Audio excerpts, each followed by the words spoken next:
నమస్కారం సిఎస్ శర్మ గారు. నమస్తే. థ్యాంక్ యూ అండి. చాలా చక్కగా మాకు కెరీర్ గైడెన్స్కి సంబంధించి స్టూడెంట్స్కి ఎంతో విలువైన సమాచారాన్ని అందిస్తూ ఉన్నారు. అయితే డాక్టర్స్ అవ్వాలనుకున్న చాలామంది ఏంటంటే సీట్ రాక చాలా ఇబ్బంది పడి తర్వాత అగ్రికల్చర్ బీఎస్సీ చేసిన వాళ్ళు ఉంటారు. మరి అలాంటి వాళ్ళకి ఫ్యూచర్ అనేది ఏ కోర్సెస్ చేయాలి, ఎలా చేయాలి, ఎక్కడ చేయాలి, ఆ గైడెన్స్ అనేది కొంతమందికి అందించే వాళ్ళు లేక ఇబ్బంది పడుతూ ఉంటారు. మరి అలాంటి వారికి మీరేం సమాధానం చెప్తారు? అంటే జనరల్గా ఏంటంటే వీళ్ళు దాదాపు అగ్రికల్చర్ బిఎస్ అనేది ఒకప్పుడు మంచి ఫేమ్ ఉన్న కోర్సు. చాలా చాలా ఎందుకంటే ఫస్ట్ ఎంబీబీఎస్ సీట్ రాకపోతే నెక్స్ట్ ఆప్షన్ ఉన్నది అగ్రికల్చర్ బిఎస్సీనే. ఎందుకు అంటే మన ఇండియా అనేది యాక్చువల్లీ ఆల్మోస్ట్ అగ్రికల్చర్ మీదే డిపెండ్ అయింది. 70% ఆల్మోస్ట్ మోర్ దెన్ 70% యాక్చువల్లీ మనకి అంటారు కూడా, వెన్నెముక అంటారు వ్యవసాయం అనేది భారతదేశానికి. సో అలాంటిది బిఎస్సీ అగ్రికల్చర్ చేస్తున్నప్పుడు వీళ్ళు చాలా ఆశలతో చేశారు దాన్ని. అంటే మనకి ఏదో వ్యవసాయ రంగంలో మంచి పొజిషన్స్ వస్తాయి, లేదా స్టేట్ గవర్నమెంట్లో సెంట్రల్ గవర్నమెంట్లో మంచి మంచి పొజిషన్స్ వస్తాయని చేశారు వీళ్ళు.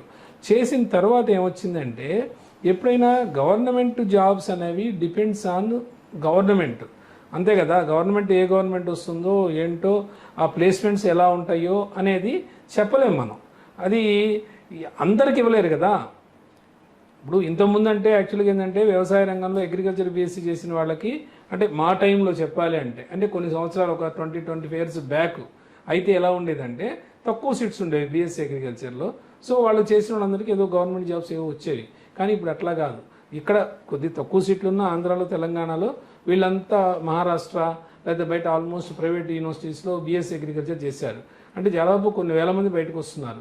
సో ఇన్ని వేల మందికి గవర్నమెంట్ జాబ్స్ రావు కదా. సో గవర్నమెంట్ జాబ్స్ రానప్పుడు మనకి ఇండస్ట్రీ వైపు చూడాలి. మనం ఇండస్ట్రీలో మనం ఎప్పుడు కూడా ఇండస్ట్రీ వైపు చూస్తూ ఇండస్ట్రీ ఎటుపోతుందో దాన్ని బట్టి మనం డెసిషన్ తీసుకుంటే కెరీర్ బాగుంటుంది. ఇప్పుడు జనరల్గా బీఎస్సీ అగ్రికల్చర్ చేసిన వాళ్ళందరికీ కూడా అగ్రి బిజినెస్ మేనేజ్మెంట్ అనే కోర్సు చాలా బాగుంది ప్రజెంట్ అయితే. ఎందుకు బాగుంది అంటే ఇది మేనేజ్మెంట్ ఫీల్డ్ ఇది. ఎందుకంటే వీళ్ళకి అడ్వాంటేజ్ ఏంటి అంటే ఇప్పుడు సపోజ్ బీఎస్సీ అగ్రికల్చర్ అయిపోగానే జాబ్లో జాయిన్ అయ్యారు అనుకోండి, వాళ్ళ శాలరీ ప్యాకేజ్ అంత ఉండవు. ఎంత ఉంటాయంటే మా ఉంటే 15 to 20, మ్యాక్సిమం 25,000, అంతకన్నా ఉండదు. అదే ఎక్కువ అనమాట చెప్పాలి అంటే. వాళ్ళు ఎంత గవర్నమెంట్ యూనివర్సిటీలో చేసినా లేకపోతే ఎక్కడ చేసినా సరే అదే. సో మళ్ళీ ఐకారు నాన్ ఐకార్ అంటారు, ఎక్కడ చేసినా అదే, పెద్ద తేడా ఏం లేదు అగ్రికల్చర్ బీఎస్సీ. సో కానీ వీళ్ళు కనుక మేనేజ్మెంట్ రంగం వైపు వెళ్తే, అంటే అగ్రి బిజినెస్ మేనేజ్మెంట్ లాంటి కోర్సెస్ చేస్తే, దట్టు బిజినెస్ కోర్సులో చేస్తే మళ్ళీ అంటే PGDM with agri business management. So ఈ ఫ్లేవర్తో ఉంటే కనుక వాళ్ళకి మంచి అవకాశాలు అయితే ఉన్నాయి. ఎందుకు ఉన్నాయంటే ఇప్పుడు ప్రతి ఫీల్డ్ మీరు ఆ రిలేటెడ్ ఫీల్డ్ తీసుకుంటే అగ్రికల్చర్ రిలేటెడ్ ఫీల్డ్ ఎక్కడైనా సరే మేనేజర్స్ కావాలి. సో మేనేజర్స్ అనేది యాక్చువల్గా ఒక రోజులో వాళ్ళు ఎమ్మడే తీసుకోలేరు. మేనేజర్ ఒక ఎమ్మడే రిజైన్ చేస్తే చాలా ఇబ్బంది పడుతుంది ఆర్గనైజేషన్. అందుకని అదర్ ఎవరో మానేస్తే ఇబ్బంది లేదు, కానీ బట్ మేనేజర్స్ అనేది చాలా ఇంపార్టెంట్ అనమాట ఏ ఆర్గనైజేషన్కైనా. అందుకని చాలా వాల్యుబుల్ పొజిషన్స్ ఉంటాయి వాళ్ళకి. సో శాలరీ ప్యాకేజెస్ కూడా సాఫ్ట్వేర్ రంగంతో ప్యారలల్గా ఉన్నది మేనేజ్మెంట్ ఫీల్డ్. సో దానిలో మీకు ఏంటంటే శాలరీ ప్యాకేజెస్ అనేవి అంటే మరీ అంత సాఫ్ట్వేర్తో సమానంగా ఉందని నేను చెప్పలేను, కానీ బట్ సెక్యూరిటీ బాగా ఉంది. సో ప్యారలల్గా నడుస్తుంది. అంటే మినిమం 6 lakhs 7 lakhsతో స్టార్ట్ అయినా సరే ఆల్మోస్ట్ వాళ్ళు ఒక 4-5 years చేసేసరికి ఆల్మోస్ట్ 12 lakhs 13 lakhsకి వెళ్తున్నారు. సో కెరీర్ పరంగా ఏంటంటే బాగా ఎదుగుతున్నారు. సో వాళ్ళు ఒక 5 years 6 years చేయగానే 1 lakh ప్లస్కి వెళ్తున్నారు. తర్వాత ఒక ఎంటర్ప్రెన్యూర్గా డెవలప్ అవుతున్నారు. ఎందుకంటే వాళ్ళకి అగ్రికల్చర్ కోర్ ఉంది. సో ఆల్రెడీ మేనేజ్మెంట్ స్కిల్స్ ఉన్నాయి. సో ఈజీగా అయితే ప్లేస్మెంట్స్ వస్తున్నాయి. అందుకని ఇప్పుడున్న దీనిలో ఇంకొక డ్రాబ్యాక్ ఏంటంటే పర్టికులర్గా బీఎస్సీ అగ్రికల్చర్ స్టూడెంట్స్కి వాళ్ళు ఏంటంటే ఎక్కడ చదివినా సరే బీఎస్సీ అగ్రికల్చర్ అనేది జనరల్గా ఆ లోకల్ లాంగ్వేజ్లోనే ఎక్కువ ఇంపాక్ట్. ఇప్పుడు ఆంధ్రాలో చదివారు అనుకోండి, ఇలా తెలంగాణలో చదివారు అనుకోండి, ఎంత ప్రొఫెసర్ అయినా సరే ఎవరైనా సరే తెలుగే మాట్లాడతారు. ఎందుకంటే అగ్రికల్చర్ రిలేటెడే అది. రేపు రైతులతో మాట్లాడాలన్నా తెలుగు రావాలి, ఇదంతా ఉంటుంది. సో కొద్దిగా ఏంటంటే అగ్రికల్చర్ బీఎస్సీ స్టూడెంట్స్ ఏ స్టేట్లో చేసినా సరే వాళ్ళకి ఏంటంటే కమ్యూనికేషన్ అనేది చాలా వీక్గా ఉంటుంది. పర్టికులర్గా ఇంగ్లీష్ అనేది చాలా తక్కువ ఉంటుంది వాళ్ళకి. సో అది మెయిన్ డ్రాబ్యాక్. సో వాళ్ళు కనుక మేనేజ్మెంట్ రంగం వైపు వస్తే ఏంటంటే ఇక్కడ కంప్లీట్ ఇంగ్లీషే ఉంటుంది కాబట్టి టోటల్గా కమ్యూనికేషన్ మీద కొన్ని క్లాసెస్ ఉంటాయి. సో వీళ్ళు రేపు వెళ్ళేది మేనేజ్మెంట్ ఫీల్డ్ కాబట్టి డెఫినెట్గా 100% కమ్యూనికేషన్ పరంగా ఇంప్రూవ్ అయితే వాళ్ళకి బ్రహ్మాండమైన అవకాశాలు ఉన్నాయి. సో అందుకని చెప్పి అగ్రి బిజినెస్ మేనేజ్మెంట్ చేయగలిగితే వీళ్ళకి అవకాశాలు మెండుగా ఉన్నాయి. సో దాన్ని బట్టి కాలేజ్ ఎక్కడికి వెళ్ళాలి, ఏ లొకేషన్కి వెళ్ళాలి, ఇవన్నీ వాళ్ళకి డౌట్స్ ఉంటే కనుక ఒక్కసారి కాల్ చేయగలిగితే నేను క్లియర్గా వాళ్ళకి నేను ఎక్స్ప్లెయిన్ చేయగలుగుతాను. అంటే అగ్రికల్చర్ బీఎస్సీ చేసిన తరువాత ప్రతి ఒక్కరికి ఏ కోర్సు ఎలా సెట్ అవుతుంది అనే ఆలోచన అనేది మీ ద్వారా వాళ్ళకి వచ్చే అవకాశం ఉంటుందంటారు? అంటే డెఫినెట్ గా ఉంటుంది. ఎందుకంటే అసలు ఎక్కడ ఉన్నాయి, అసలు ఎంబీఏ ఏబిఎం ఎంబీఏ చేస్తే బాగుంటుందా, లేకపోతే పీజీడీఎం చేస్తే బాగుంటుందా, అసలు బిజినెస్ స్కూల్కే ఎందుకు వెళ్ళాలి, ఏదో ఒక యూనివర్సిటీలో చేయొచ్చు కదా. సో ఇలాంటివన్నీ ఉంటాయి డౌట్స్. సో వాళ్ళు వన్స్ నాతో మాట్లాడితే అసలు ఎంబీఏ అంటే ఏంటి, పీజీడీఎం అంటే ఏంటి, ఎందుకు పీపుల్ యాక్చువల్లీ పీజీడీఎం కోర్సు వైపు టర్న్ అవుతున్నారు, అందులో ఉన్న ఫ్లేవర్ ఏంటి, ఆ సిలబస్ ఏ రకంగా ఉంటుంది, ఎంబీఏ సిలబస్ ఏ రకంగా ఉంటుంది, ఎందుకు అంత పీజీడీఎం ఫేమస్ అయ్యింది. సో అక్కడ ఫ్యాకల్టీ అనేవాళ్ళు ఫోకస్డ్ గా ఉంటారు స్టూడెంట్స్ మీద. సో రెగ్యులర్ ఎంబీఏతో పోల్చినప్పుడు ఏంటంటే చాలా ఫోకస్డ్ గా ఉంటుంది. ఇంటర్న్షిప్స్ చాలా ఎక్కువ ఉంటాయి, పెయిడ్ ఇంటర్న్షిప్స్ ఉంటాయి, ప్లేస్మెంట్స్ ఉంటాయి, సిలబస్ కూడా టోటల్ గా చేంజ్ ఉంటుంది. ఇక్కడ ఎంబీఏలో 2 సెమిస్టర్స్ ఉంటాయి ఇయర్లీ, ఇక్కడ 3 సెమిస్టర్స్ ఉంటాయి. సో సిలబస్ కూడా కొద్దిగా ఎక్కువ ఉంటుంది. బట్ ఎక్కువ ఉన్నప్పటికీ ప్రాక్టికల్ ఓరియంటేషన్ కాబట్టి, థియరిటికల్ కాదు కాబట్టి వాళ్ళంతా ఫీల్ అవ్వాల్సిన అవసరం లేదు. సో అంతా ప్రాక్టికల్ ఓరియంటేషనే ఉంటుంది. సో థియరీ పరంగా చాలా తక్కువ ఉంటుంది. సో అందుకని చెప్పి వాళ్ళకి అంత బట్టిన అనిపించదు. ఎందుకంటే బిజినెస్ స్కూల్ చదువుతున్నారంటేనే అది ఒక యాక్టివిటీ లాగా ఉంటుంది, అది ఒక ఫన్ లాగా ఉంటుంది. సో అందుకని చెప్పి వాళ్ళు ఏదో మేము చదువుతున్నాం అనే అంత బటన్ గా ఫీల్ అవ్వరు. సో అది మెయిన్ యాక్చువల్లీ బిజినెస్ స్కూల్స్ లో ఉన్న అడ్వాంటేజ్. ఇవన్నీ కూడా వాళ్ళకి క్లియర్ గా నేను చెప్పగలుగుతాను. అట్లాగండి, యూనివర్సిటీల్లో చేసేటువంటి రెగ్యులర్ ఎంబీఏ కోర్సు బెటర్ అంటారా, లేకుంటే ఇంకా ఏదైనా బెటర్గా చేయొచ్చు అంటారా? అంటే రెగ్యులర్ ఎంబీఏ అనేది ఏంటంటే మీకు ఏబిఎం కోర్సు కొన్ని యూనివర్సిటీస్ కూడా ఆఫర్ చేస్తున్నాయి ఇప్పుడు దానికి ఉన్న డిమాండ్ని బట్టి. అట్లానే కొన్ని బిజినెస్ స్కూల్స్ కూడా పీజీడీఎం కోర్సు ఆఫర్ చేస్తున్నాయి విత్ ఏబిఎం అగ్రి బిజినెస్ మేనేజ్మెంట్తో. సో కాకపోతే అక్కడ ఇక్కడ తేడా ఏంటంటే వీళ్ళు స్టూడెంట్స్ ఇంకా ఎలా ఆలోచిస్తున్నారంటే ఈ పీజీడీఎం చేస్తే దానికి వాల్యూ ఉండదేమో, సర్టిఫికేట్ వాల్యూ, ఇది post graduate diploma in management కదా, అది ఎంబీఏ కాబట్టి చాలా వాల్యూ ఎక్కడికి వెళ్ళిన ప్రపంచంలో అని వీళ్ళు అనుకుంటున్నారు. ఏదైనా 2 ఇయర్సే, మాస్టర్స్ అంటే 2 years, whether it is the PGDM or MBA. MBA అయినా 2 ఇయర్సే, పీజీడీఎం అయినా 2 ఇయర్సే. అయితే పీజీడీఎం అని ఎందుకు అన్నారు అంటే ఏదో ఒక ట్యాగ్ ఉండాలి కదా, బిజినెస్ స్కూల్స్ నుంచి నువ్వు బయటకు వచ్చావు అనేది నీకు ఎలా తెలుస్తుంది. సో పీజీడీఎం అంటే ఓకే, ఈ కేమ్ ఫ్రమ్ బిజినెస్ స్కూల్ అని అనుకుంటాం. లేదా ఎంబీఏ అన్నావు అనుకో, మామూలు ఏదో ఒక యూనివర్సిటీ నుంచి వచ్చావని అనుకుంటాం. సో ఆ చిన్నది వేరియేషన్ కోసమే పెట్టారు కానీ సర్టిఫికేట్ పరంగా ఎటువంటి ఇబ్బంది లేదు. ప్రపంచంలో ఎక్కడికి పోయినా సరే మాస్టర్స్ డిగ్రీ 2 ఇయర్స్ ఉన్నా 100% వ్యాలిడ్ అవుతుంది. సో కాకపోతే మీకు ఏంటంటే ఇప్పుడు బీటెక్ ఉంది, బీఈ అంటారు తమిళనాడులో, గవర్నమెంట్ యూనివర్సిటీస్ అని ఇచ్చే డిగ్రీ బీఈ, అట్లాని మిగిలిన ప్రైవేట్ యూనివర్సిటీస్ ఇచ్చేది బీటెక్ డిగ్రీ. సో బీటెక్ అయినా బీఏ అయినా there is no much difference at all, only the tag is only different. So అందుకని చెప్పి మీ దాని గురించి వర్రీ అవ్వక్కర్లా. పీజీడీఎం అనేది చాలా పవర్ఫుల్, సిలబస్ స్ట్రాంగ్గా ఉంటుంది, మంచి ఇండస్ట్రీ ఫ్యాకల్టీ ఉంటారు, ప్లేస్మెంట్ వస్తుంది. సో ఇన్ని అడ్వాంటేజెస్ ఉన్నప్పుడు ఎంబీఏకి ఎందుకు వెళ్ళాలి, పీజీడీఎంకే వెళ్తే చాలా అడ్వాంటేజ్. దానికి కొన్ని ఉంది, అడ్మిషన్ ప్రాసెస్ ఉంది, దానికి క్యాటో, మ్యాటో, జాటో, స్నాపో లేదా సీమ్యాటో ఏదో ఒక ఎగ్జామ్ రాసుకోవాలి. సో ఆ ఎగ్జామ్స్ రాయకపోయినప్పటికీ కొన్ని బిజినెస్ స్కూల్స్ ఏంటంటే కొన్ని ఐసెట్ రాసినా సరిపోతుంది, లేదంటే ఇంకా ఆత్మ ఎగ్జామ్ ఉంటుంది ఇయర్లీ 4 ఇయర్స్.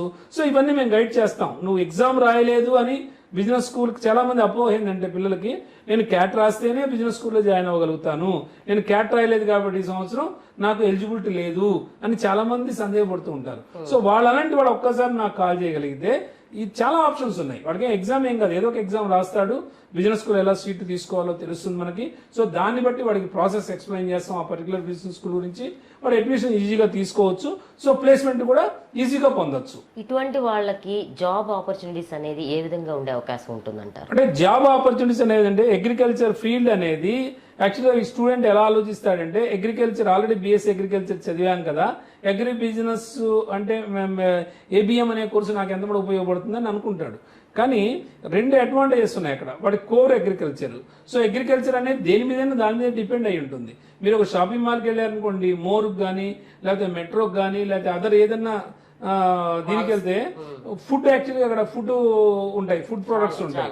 దానికి ఏంటంటే కంపల్సరీగా మీరు అక్కడ ఏబిఎం వాళ్ళు ఒకళ్ళు ఉంటారు, అక్కడ అగ్రి బిజినెస్ మేనేజ్మెంట్ చేసిన వాళ్ళు ఉంటారు, కంపల్సరీ ఉండాల్సిందే అక్కడ. అంటే దాని విస్తీర్ణాన్ని బట్టి ఒకళ్ళు అవసరమా, ఇద్దరు అవసరమా, అది డిపెండ్స్ ఆన్ కంపెనీ. సో ఎందుకు ఉండాలి అంటే అక్కడ, సో ఒకవేళ ఎక్స్పైర్ అయిపోయింది అనుకోండి ప్యాకెట్ మీద, డెఫినెట్ గా తీసేసేయాలి. ఏదైనా రైడ్ అయిందంటే స్టేట్ గవర్నమెంట్ నుంచి వీళ్ళు ఫుడ్ ఇన్స్పెక్టర్స్ వీళ్ళు ఉంటారు కదా, వాళ్ళు ఏదైనా రైడ్ అయితే ఏదైనా ప్రాబ్లం వస్తే కనుక సీజ్ చేస్తారు దీన్నే మొత్తం మాల్నే. సో అందుకని చెప్పి కంపల్సరీగా వాళ్ళు ఉంటారు. సో అలాంటి చోట అవకాశాలు ఉంటాయి. ఈ కురుకురే కానీ చిప్స్ కానీ ఇలాంటి వాటిలో తీసుకుంటారు. ఇవి కాకుండా అగ్రికల్చర్ రిలేటెడ్ ఫీల్డ్స్ ఉన్నాయి, ఏవి జూట్ ఇండస్ట్రీ ఉంది, సో అక్కడ కావాలి. సో అలా కాకుండా షుగర్ కేన్ ఇండస్ట్రీ ఉంది, అక్కడ కావాలి. సో మరి ఇంకా అదర్ చాలా ఉన్నాయి, కాటన్ కార్పొరేషన్ ఆఫ్ ఇండియా ఉంది, CCI, కంపల్సరీ అక్కడ కావాలి. అలా కాకుండా సెంట్రల్ టొబాకో బోర్డు ఉంది, అక్కడ కావాలి. సో ఇంకా ఇవి కాక చాలా ప్రైవేటు ఇండస్ట్రీస్ ఉన్నాయి, కాటన్లో, స్పిన్నింగ్ మిల్స్లో, వాటిలో వీటిలో డెఫినెట్గా అక్కడ అగ్రికల్చర్ రిలేటెడ్ పర్సన్ కావాలి. ఓకే, ఇవన్నీ ఇంత ఉన్నప్పుడు వాడు దానిలోకి వెళ్తే, ఆ రంగంలోకి వెళ్తే బాగా ఆల్రెడీ వాడి కోర్ నాలెడ్జ్ ఉంటుంది కాబట్టి మేనేజ్మెంట్ చేయడం అనేది పెద్ద విషయం కాదు, ఈజీగా అవైలబుల్గా చేయగలుగుతాడు. సో అందుకని చెప్పి డెఫినెట్గా ఇది 100% సూటబుల్ కోర్సు. ప్రతి వాళ్ళకి కూడా జాబ్స్ అనేవి విపరీతంగా ఉన్నాయి మార్కెట్లో, ఈజీగా వస్తున్నాయి జాబ్స్. ఒక కమ్యూనికేషన్ స్కిల్ అనేది వాళ్ళు డెవలప్ చేసుకోవాలి, అది ఆల్రెడీ ఇన్స్టిట్యూషన్ సపోర్ట్ చేస్తుంది కాబట్టి ఈజీగా వాళ్ళు ఇంప్రూవ్ అవ్వచ్చు అందులో. శర్మ గారు, మరి ఇక్కడ ఇండియాలో ఈ కోర్సెస్ చేస్తే బెస్ట్ అంటారా, లేకపోతే US, UK, Canada, out of కంట్రీస్లో ఈ కోర్సెస్ చేస్తే బెస్ట్ అంటారా? ఎందుకంటే చాలా మందికి అవుట్ ఆఫ్ కంట్రీస్లో చేస్తే మంచి ఆపర్చునిటీస్ ఉంటాయి, ఇండియాలో చేస్తే ఉంటాయా ఉండవా అనే డౌట్స్ కూడా చాలా మందికి ఉంటుంటాయి. మీరేమంటారు? అంటే డిపెండ్స్, యాక్చువల్లీ స్టూడెంట్ యొక్క దాన్ని బట్టి ఉంటుంది, వాళ్ళ ఫైనాన్షియల్ స్టేటస్ని బట్టి కూడా ఉంటుంది. స్టూడెంట్ ఒకవేళ అబ్రాడ్ వెళ్ళి ఏదో సాధించాలి, ఏదో చేయాలి అనుకుంటే డెఫినెట్గా వెళ్ళచ్చు, 100%. అది మనమే చూస్తున్నాం యాక్చువల్గా. వాళ్ళ రిలేటెడ్ అగ్రికల్చర్ ఫీల్డ్లో ఏ ఉన్నాయో దానిలో మనం MS ప్రోగ్రామ్ చేయిస్తాం వాళ్ళకి అక్కడ, లేదా అక్కడ అగ్రి బిజినెస్ మేనేజ్మెంట్ కూడా ఉంటుంది కోర్సు, అక్కడైనా చేయొచ్చు. కాకపోతే అది depends on budget, 30 to 40 lakhs దాకా అవుతుంది మొత్తం 2 years కలిపి. అదే ఇక్కడైతే మనకి ఈవెన్ 7-8 lakhsలో కూడా కోర్సెస్ ఉన్నాయి కాబట్టి, అంటే వాళ్ళకి ఫైనాన్షియల్ స్టేటస్ బాగా ఉంటే డెఫినెట్గా బయటకు వెళ్ళచ్చు. లేదు అంత ఫైనాన్షియల్ స్టేటస్ లేనప్పుడు సో డెఫినెట్గా ఇక్కడే ఒక 7-8 lakhs లేదా 10 lakhs మ్యాక్సిమం బడ్జెట్లో కంప్లీట్ చేయగలిగితే 100% వాళ్ళకి జాబ్స్ వస్తాయి. రెండోది ఆల్రెడీ బ్యాంక్స్ ఉండనే ఉన్నాయి, 100% బ్యాంక్ లోన్ వస్తుంది. 7.5 lakh వరకు వాళ్ళకేం పెద్ద కోలాటరల్ ఇస్తాడు, అంటే వితౌట్ కోలాటరల్ ఇస్తాడు, వాళ్ళు ఏం చూపించక్కల సెక్యూరిటీ. సో 100% లోన్ వస్తుంది. ఇంకేముంది, వాడికి 2.5 lakh పెట్టుకుంటే అయిపోతుంది. ఓన్లీ ఫీజు వరకు తీసుకున్నా సరే వాడు ఓన్లీ హాస్టల్ వరకు వాడు పెట్టుకోగలిగినా ఈజీగా సర్వైవ్ అవ్వగలుగుతాడు. రిటర్న్ ఆన్ ఇన్వెస్ట్మెంట్ అనేది వాడికి ఆల్మోస్ట్ 1 yearలోనే వచ్చేస్తుంది. ఫీజు ఎంత కడుతున్నాడో అంత ప్యాకేజెస్ వస్తున్నాయి. సో 100% అది చాలా అడ్వాంటేజ్. అంటే ఇప్పుడు ఆ కోర్సెస్ ఇండియాలోను అవుట్ ఆఫ్ కంట్రీ సేమ్ ఉంటాయా అండి? అంటే డిఫరెంట్ కొద్దిగా ఉంటుంది. అంటే బయటికి వెళ్ళినప్పుడు ఏంటంటే ఇక్కడ ఏంటంటే ప్రతి కాలేజీకి వాళ్ళకి they have own syllabus actually. కాకపోతే ఇక్కడ ఇండియాలో ఉన్న దీన్ని బట్టి, ఈ సినారియోని బట్టి ఇక్కడ ఉంటుంది. అదే అదర్ కంట్రీస్లో అక్కడ ఏది డిమాండ్ ఉందో దాన్ని బట్టి అక్కడ యాడ్ చేస్తారు. సో అల్టిమేట్గా దాదాపు ఉంటుంది, అంటే ఒక 60 to 70% సిలబస్ అలానే ఉంటుంది, ఓ 20 to 30% కొంత వేరియేషన్ ఉండొచ్చు. అయితే ఇప్పుడు అగ్రికల్చర్ నుంచి BSc చేసిన స్టూడెంట్స్ అందరూ బైపీసీ నుంచి ఎక్కువగా వచ్చే అవకాశం ఉంటుంది. ఇందులో వచ్చేటప్పటికి సిలబస్ కి చాలా సంబంధించి మ్యాథమెటిక్స్ పేపర్స్ సంథింగ్ ఉండే అవకాశం ఉంది. మరి అలాంటి వాళ్ళు దాన్ని ఎలా గెయిన్ చేయగలుగుతారు, వాళ్ళ కోర్సులో ఆ సిలబస్ ని ఎలా పూర్తి చేయగలుగుతారు, మళ్ళీ ఈజీ అవుతుందా కష్టం అవుతుందంటారా? అవును, చాలా మంది స్టూడెంట్స్, నేను చాలా మంది పేరెంట్స్ దగ్గర విన్నాను ఇది. అలానే స్టూడెంట్స్ కూడా చెప్తూ ఉంటారు, సార్ అసలు కంప్లీట్ మేము నాన్ మ్యాథమెటిక్స్, సో మాకు అసలు మ్యాథ్స్ అంటే ఏమీ తెలియదు, కంప్లీట్గా మేము ఈ బయాలజీ నుంచి స్ట్రీమ్ నుంచి వచ్చాము, సో మేము ఎలా పికప్ అవుతాం అక్కడ అని అడుగుతూ ఉంటారు. అప్పుడు నేను చెప్తూ ఉంటా, నేను చెప్పేది ఏంటంటే మ్యాథమెటిక్స్లో ఉండేది 2 పేపర్లు, మేనేజ్మెంట్ దీనిలో ఉండేది మనకి MBA రిలేటెడ్ లేకపోతే PGDM రిలేటెడ్ ఏముంటాయి, QT అని ఉంటుంది, క్వాంటిటివ్ టెక్నిక్స్ అంటాం. రెండోది OR ఉంటుంది, ఆపరేషన్స్ రీసెర్చ్ అంటాం. ఈ 2 పేపర్లే ఉంటాయి వాళ్ళకి. ఈ 2 కూడా ఏంటి, స్టాటిస్టికల్ రిలేటెడ్. స్టాటిస్టికల్ రిలేటెడ్ అంటే ఏంటి, ఒక ఫార్ములాని బేస్ చేసుకొని నువ్వు మొత్తం చేయడమే, దాన్ని సాల్వ్ చేయడమే, అంటే ఎనలిటికల్గా ఉంటుంది. సో ఎనలిటికల్గా ఉన్నప్పుడు నీకు ఈజీగా ఉంటుంది. దట్ ఇంకోటి రెండోది, బిజినెస్ స్కూల్కి వెళ్తున్నావు, బిజినెస్ స్కూల్కి వెళ్తున్నప్పుడు ఫ్యాకల్టీ చాలా ఫ్రెండ్లీగా ఉంటారు, ఇంటరాక్షన్ చాలా బాగుంటుంది. నీకు ఏదైనా చిన్న డౌట్ వచ్చినా సరే నీ ఒక్కడికైనా కూర్చోబెట్టి చెప్పగలుగుతారు. సో రెండోది, ఇంకోటి మూడో అడ్వాంటేజ్ ఏంటంటే అటానమస్ ఇన్స్టిట్యూషన్స్. ఇవన్నీ నేను ఏదో ఫెయిల్ చేస్తే వాడికి ఏం ఉపయోగం లేదు. సో నీకు సబ్జెక్ట్ నేర్పడానికే ఉన్నాడు కానీ వాడు నిన్ను ఫెయిల్ చేయడానికి లేడు. సో అది కూడా నీకు అడ్వాంటేజే. సో నిన్ను ఎంతప్పుడే మంచి జాబ్ ఇచ్చి పంపించాలని చూస్తాడు కానీ నువ్వు కొద్దిగా అప్ టు మార్క్ ఉంటే చాలు. అట్లని వీడు ఏం క్లాస్కి వెళ్ళకుండా ఏం రాయకుంటే పాస్ చేస్తారని కాదు. నీకు ఏదైనా డౌట్ వస్తే 100% ఫ్యాకల్టీతో ఇంటరాక్ట్ అయ్యి నువ్వు ఆ డౌట్ క్లియర్ చేసుకొని సో చేయగలిగితే నువ్వు 100% పర్ఫామ్ అవుతావు. ఈవెన్ అది పెద్ద విషయమే కాదు, నాన్ మ్యాథమెటిక్స్ అనేది అస్సలు విషయం కాదు. అందరూ వస్తున్నారు. అందులో మేనేజ్మెంట్ ఫీల్డ్ అనేది ఎలా ఉంటుందంటే అది డైవర్సిఫైడ్ డిగ్రీ, అంటే అక్కడ మీకు అందరూ ఉంటారు, అన్ని ఫీల్డ్స్ వాళ్ళు ఉంటారు. ఇప్పుడు అగ్రికల్చర్ వచ్చిన వాడు ఉంటాడు మేనేజ్మెంట్ పేపర్స్లో, అట్లా నాన్ మ్యాథమెటిక్స్ వాళ్ళు ఉంటారు, మ్యాథమెటిక్స్ వాళ్ళు ఉంటారు, అందరూ ఉంటారు. సో డాక్టర్స్ కూడా వస్తారు. ఇప్పుడు చాలామంది డాక్టర్స్ ఏం చేస్తున్నారు తెలుసా అండి, ఇప్పుడు ఎంబీబీఎస్ అయినా సరే బీడీఎస్ చేసిన వాళ్ళకి అంత పెద్ద ప్రాస్పెక్టస్ లేదు, ఇప్పుడు స్పెషలైజేషన్ లేకపోతే ఉపయోగం లేదు. వాళ్ళు కూడా నెక్స్ట్ వచ్చి మేనేజ్మెంట్కి వస్తున్నారు. ఎందుకు అంటే వాళ్ళకి ఆల్రెడీ హాస్పిటల్స్ ఉంటాయి, మేనేజ్మెంట్ స్కిల్స్ తెలియాలి. మేనేజ్మెంట్ స్కిల్స్ తెలియకుండా మీరేం చేయలేరు కదా. అంటే ఒక పర్సన్కి ఒక మేనేజర్గా ఎదగాలి అంటే మొత్తం మీరు చూసుకోవాలంటే నీకు మంచి అకౌంటింగ్ నాలెడ్జ్ ఉండాలి, సో ప్రాజెక్టు ప్రిపరేషన్ ఉండాలి, సో మీకు ప్రజెంటేషన్ స్కిల్స్ ఉండాలి, డయాస్ మీద ఎలా మాట్లాడాలో తెలియాలి, టీంని ఎలా లీడ్ చేయాలో తెలియాలి, సో ఇవన్నీ ట్రయల్ బ్యాలెన్స్ ఎలా తెలియాలి, సో లాభ నష్టాలు తెలియాలి. ఇవన్నీ తెలియాలి అంటే 100% నువ్వు మేనేజ్మెంట్లో మంచి ఎక్స్పర్టైజ్ అయ్యి ఉండాలి. సో ఇవన్నీ వీటి కోసం ఏం చేస్తున్నారు వాళ్ళు, ఎంత ఎమినెంట్ డాక్టర్స్ అయినా సరే ఎంబీఏ కానీ పీజీడీఎం కానీ, పర్టికులర్ పీజీడీఎంకి వస్తున్నారు.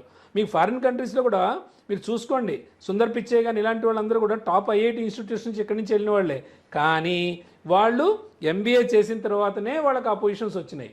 ఎంబీఏ లేకుండా, ఎంబీఏ కానీ పీజీడీఎం డిగ్రీ మేనేజ్మెంట్ డిగ్రీ లేకుండా వాళ్ళు అంత మటుకు వెళ్ళలేరు. సో ఎందుకంటే మేనేజ్మెంట్ స్కిల్స్ లేకుండా నువ్వేమీ చేయలేవు. ఇప్పుడు ఏదో ఒక చిన్న సాఫ్ట్వేర్ జాబ్ అనుకోండి, నువ్వు ఎంత చేసినా ఆ సాఫ్ట్వేర్ ప్రోగ్రామింగ్, టీమ్ లీడరు అంతమటికే వెళ్తావు. నువ్వు మేనేజ్మెంట్ డిగ్రీ చేయగలిగితే కంపెనీ సీఈఓ దాకా ఎదగడానికి అవకాశాలు ఉన్నాయి. ఇన్ని అవకాశాలు ఉన్న ఫీల్డ్ని వదులుకొని మనం ఏదో మనకు తెలిసిన దానిలో వెళ్ళిపోతే డెఫినెట్గా మనకి ఇబ్బందులే. అందుకని నా ఉద్దేశం ఏంటంటే, నేను ఒక మేనేజ్మెంట్ ఎక్స్పర్ట్గా నేనేం చెప్పగలుగుతానంటే, వాళ్ళకి రిలేటెడ్ చక్కగా మంచి మేనేజ్మెంట్ డిగ్రీ తీసుకోగలిగితే షార్ట్ టైంలో చక్కగా వాళ్ళు ప్లేస్ అవుతారు. సో కెరీర్ అనేది మంచిగా మౌల్డ్ చేసుకోవచ్చు. అది అడ్వాంటేజ్ మేనేజ్మెంట్ వల్ల. చాలా బాగా తెలియజేశారండి. ఎందుకంటే మేనేజ్మెంట్ స్కిల్ అనేది ఏ డిపార్ట్మెంట్లోనైనా అవసరమే, ఏ ఫీల్డ్కు అయినా అవసరమే అని చెప్పి చాలా బాగా తెలియజేశారు. అందులోనూ అగ్రికల్చర్ అనేది మన భారతదేశానికి చాలా వెన్నెముక లాంటిది. అలాంటి దాంట్లో ఇలాంటి లేటెస్ట్ బిజినెస్ స్కిల్స్ అనేవి ఉంటే గనక ఇంకా బాగా సక్సెస్ అవ్వచ్చు అని చాలా చక్కగా తెలియజేశారు. థ్యాంక్ యూ అండి, thank you so much. Thank you. నమస్తే.